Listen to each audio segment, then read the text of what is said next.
Okay, I guess I want to do, I debated about doing this, but I guess I want to do a little bit on this, essential oils and herbs. I'm no expert, that's why I wasn't going to do one on this. However, I do use them quite a bit. I do have some experience with them, and I would like to hear from others on things they use or recommend, disrecommend, etc. Anyway, essential oils, I've been using for a number of years. I really started getting into oregano oil probably 20 years ago. And then I picked up some other oils along the way, and now I got quite a little collection going. I had a friend who, she had quite a collection. She kind of inspired me to, now I got a collection as big as hers. At any rate, I use it for various things. Of course, aromatherapy is the obvious one. You know, to make your house smell nice, maybe lift your mood. It's not my biggest usage though. I make my own shampoo and deodorant. So I use quite a number of essential oils, especially in my shampoo and deodorant. I also make insect repellent, which that's still a work in progress. I still experiment with that. Stuff I made last year was pretty good. It's not much less obnoxious than DEET, though. It's pretty odorous.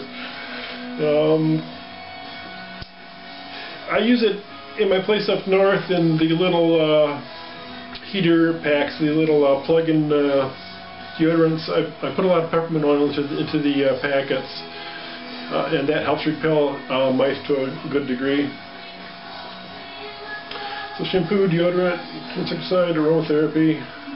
And there's many ways you can use it for aromatherapy. I'll show a few of those. One I didn't show was just doping up incense sticks. You know, get the long insect punks. And sometimes I'll put a little extra oil on those. And sometimes I use those for insect repellent as well. I'll burn those outdoors, and I'll add oils that the bugs don't like to those. Alright, the one thing I wanted to cover was warnings.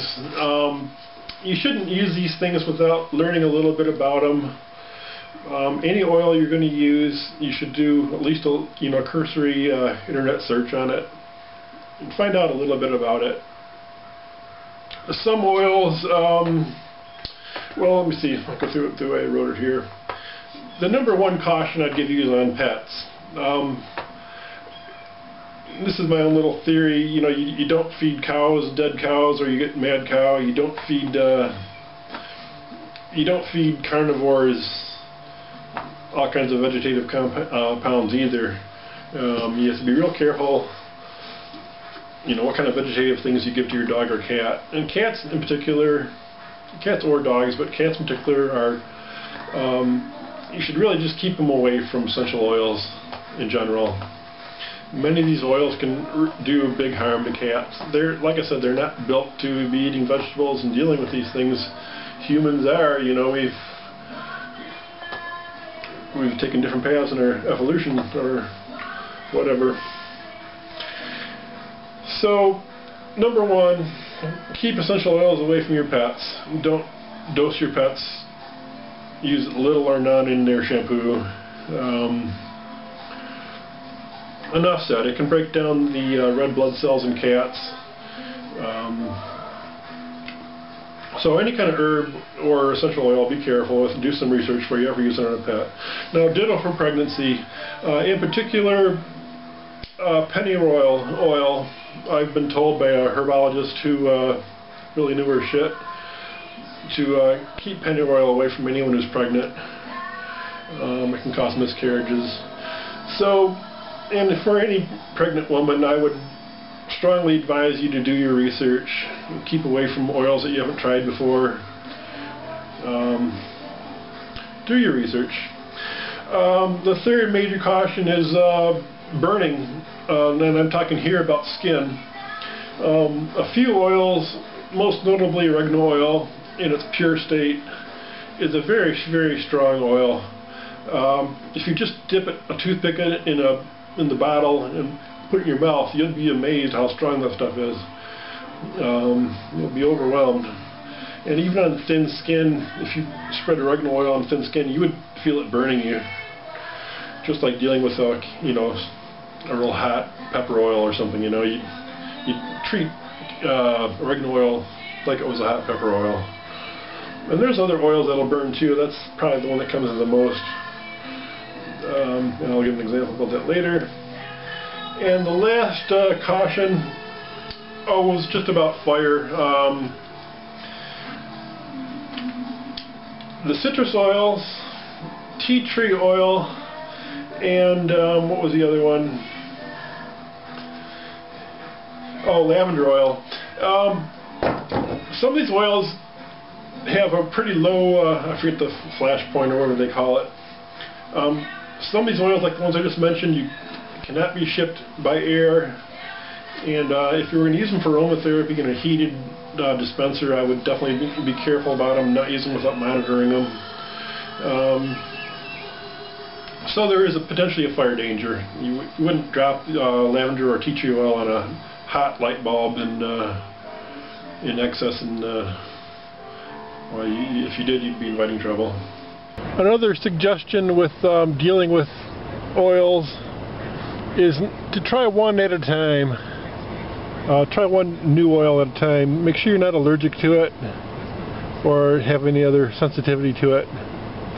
So I would introduce one oil at a time to yourself and learn to use that one oil. Don't put 5 oils on that you've never tried before all at once. Alright, I wanted to show some of the oils that I use.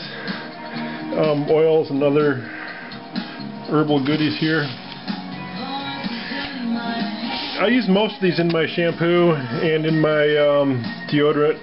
This is rose water, which isn't an essential oil. It's another extraction. Very good in deodorant. This is camphor,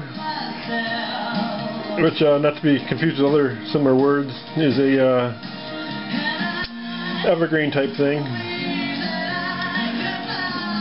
It has antimicrobial properties as well, as most oils do. A lot to be said for camphor. I use it in my deodorant. I think I used a little in my shampoo. We have here, I need to put our angle here.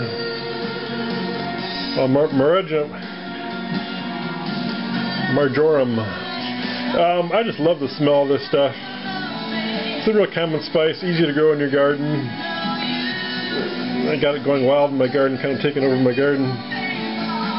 But I really love the odor of that. I use that in both my deodorant and my shampoo.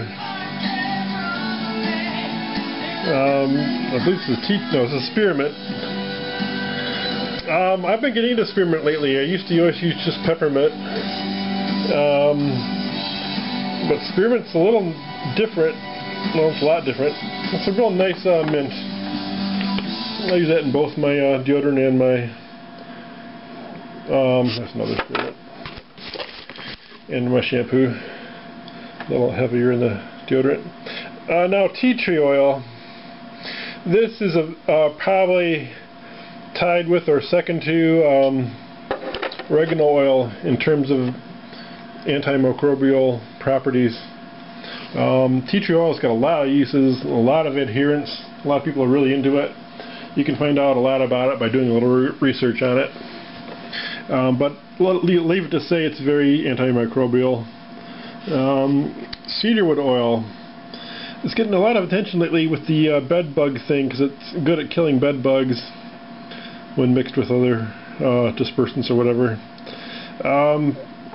It's good for I use it in my insect spray. I use it heavily in my shampoo and a little in my deodorant as well.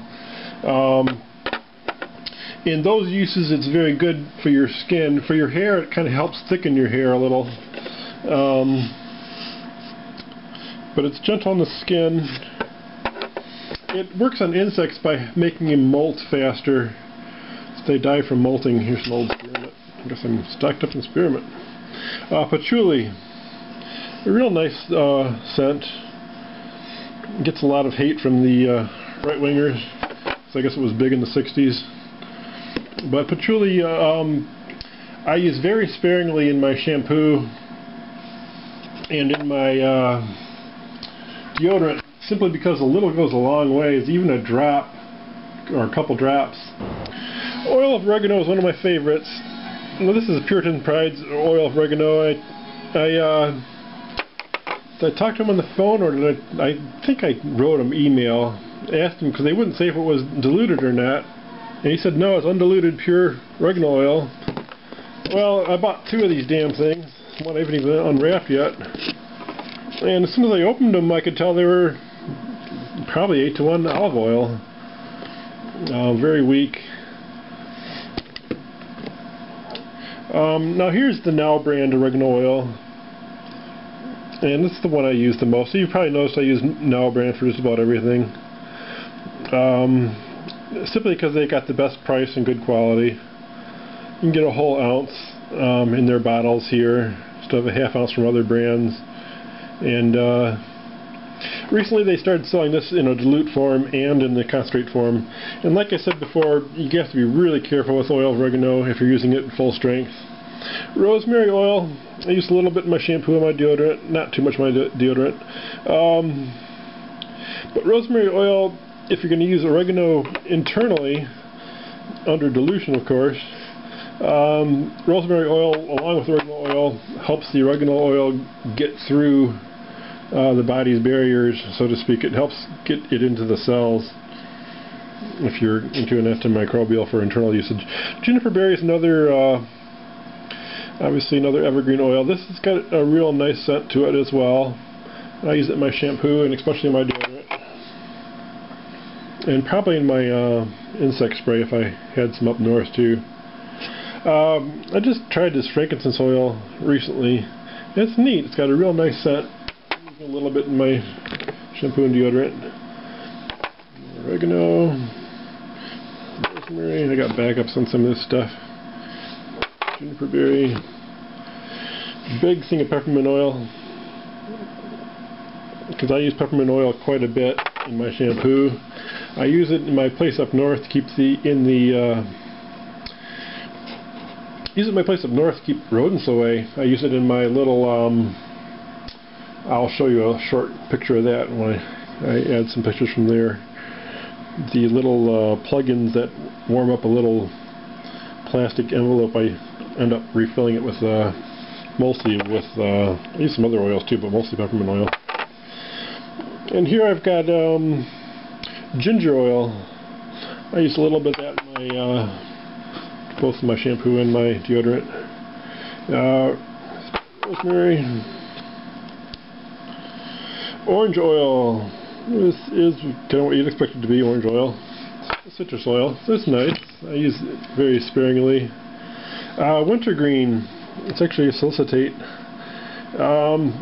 This you cannot take internally at all. Salicylic or whatever. Although I suspect people used to in some dosage, but just definitely something you would be careful with. They don't recommend taking it internally or using it for flavoring or anything. That's why when you get something that's wintergreen flavored, it's always artificially flavored nowadays. But as an addition to my shampoo, especially my deodorant, it's very nice. Grapefruit oil. Grapefruit oil has some antimicrobial properties.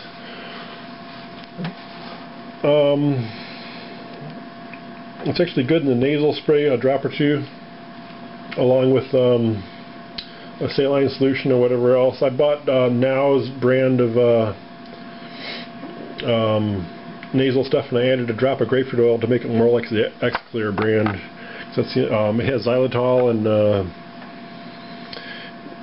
just like the X-Clear does, but it doesn't have the grapefruit oil that X-Clear does. So to make it like that, I add that. And I also use the grapefruit oil in both my shampoo and in my deodorant, although sparingly, especially in deodorant. Now, bergamot oil, I use a little in my shampoo and deodorant, but this is probably one of my favorite, if not my favorite, aromatherapy oil. So if I'm going to put a little aluminum foil hat on a low wattage light bulb and vaporize it in the air, under 25 watts, by the way. 25 watts or less. Don't use never put a aluminum hat on a big bulb. At any rate, it has to be a bulb that you can touch with your hand. Bergamot oil is a citrusy type of oil. It's very, very nice. I really love the odor of that, the scent of that. Lemon oil, like the orange oil, is another citrus oil. It's kind of what you'd expect it to be. I use a tiny bit in my shampoo and deodorant. Here's some more rose water. That's the almost empty one. Now here's a calendula. And this isn't an essential oil per se, it's an extraction. But calendula is really nice on your skin. I use a little bit in my deodorant, and actually I use a good dosage in my deodorant. I use a good dosage in my shampoo. Eucalyptus oil, I use a bit in my deodorant. I use a little bit in my shampoo. Really cool odor, or really cool scent, I should say. Not odor. And of course, lavender oil. A lot of people get really big into lavender. You can buy it in a bigger bottle too. Lavender has got tons of usages. It's antimicrobial. It's a little bit repellent to the insects. Some people spread it on their feet. It's not quite as so strong as oregano if you put it on your skin directly, although you should still use it with care. But lavender oil really smells beautiful. Great for aromatherapy. Great for everything I use oils for, basically. Can't say too much about lavender oil. It's good. This is a mixture I used to make. When I used to get real sick, if I was real sick with a respiratory or a cold, this long term, I would mix a little bit of rosemary and oregano together, and maybe a little bit of a third oil to dilute it, like olive oil or something.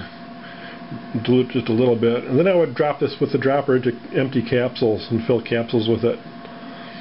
And I've got a little bit of spirulina in there. I have some powdered spirulina that I use just to color it, basically, so I know what it is. It makes it green. But I used to use that for when I have a cold or a sore throat that's real persistent and I need a little help with it. I used to do that quite a bit. I haven't really had, knock on cardboard, haven't had a real bad cold or flu in years. Herbs make a nice window box or window side thing to have in the kitchen. This is basil. It usually doesn't live this long into the winter. It's a pretty fragile plant. Had a really mild winter so far, so it's clinging to life. This is Mexican oregano. It's not really oregano. It's its own, I believe it's a spice relative. It's almost a succulent though. It's a real thick leaf. And I use it just from dry leaves. I find it, let the leaves naturally dry up on it and pick them off.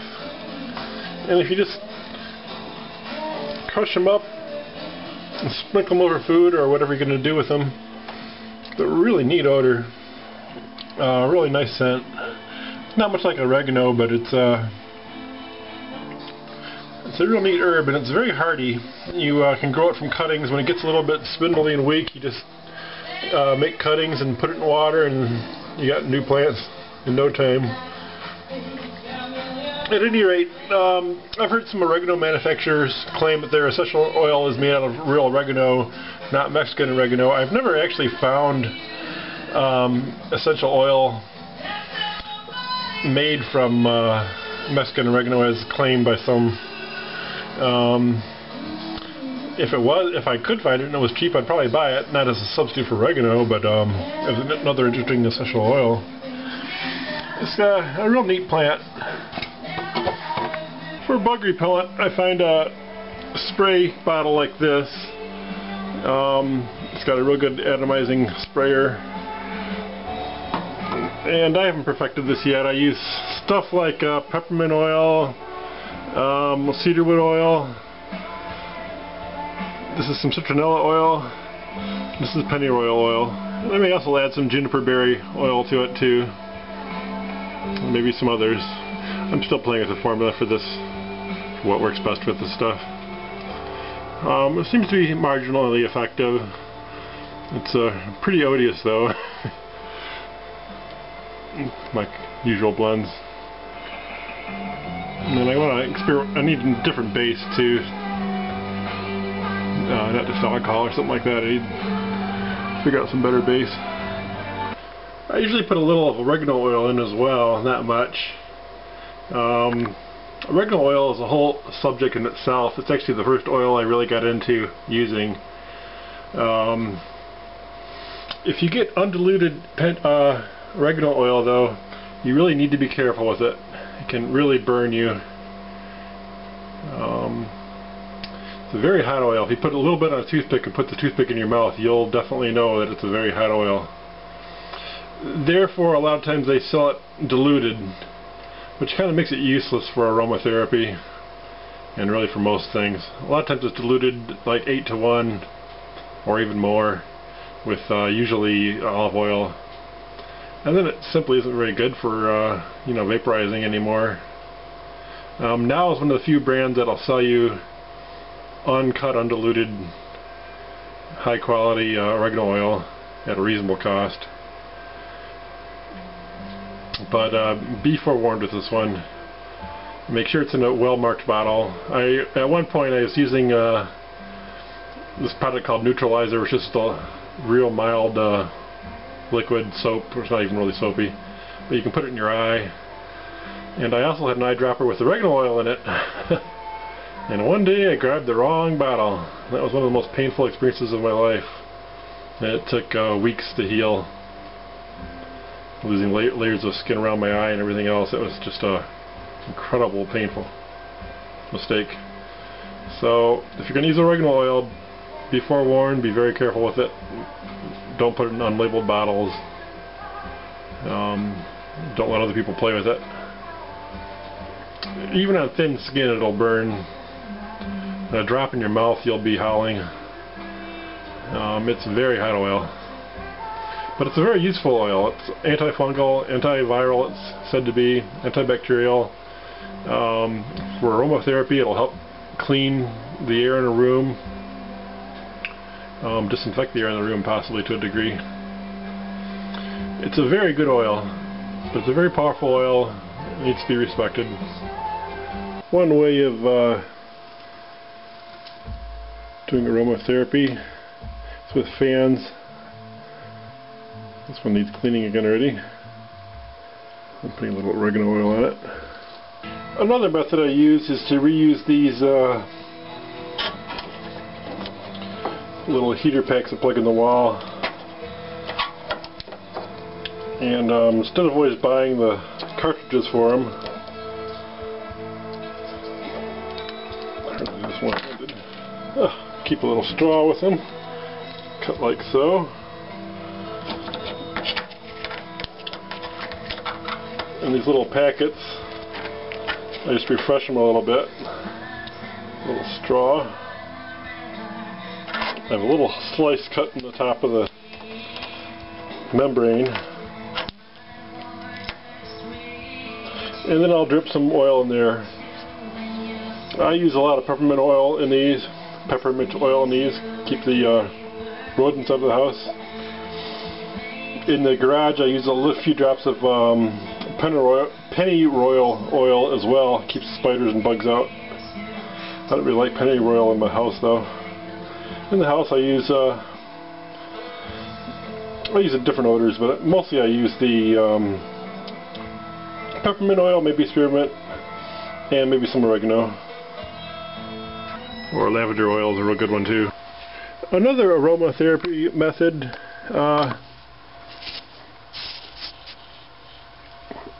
is to make a little aluminum foil boat. Put a couple drops of oil in it. Only do this with a low wattage bulb. This is a 25 watt bulb on my bedside. Never use it with a bulb that gets hotter than you can touch. These are volatile oils. They can start on fire. so don't get carried away with this method.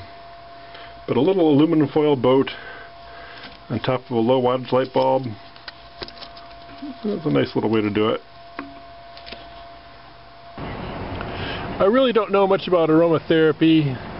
I use the term elsewhere in this video loosely.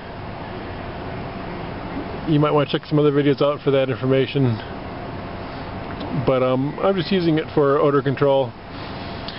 And there are a lot of nebulizers, vaporizers, diffusers that you can buy commercially for aromatherapy, or to put, you know, some oil into the air. I'm showing a couple cheap and easy things that I do, but look into it. You'll see there's a lot more options available. Some cheap, some very expensive.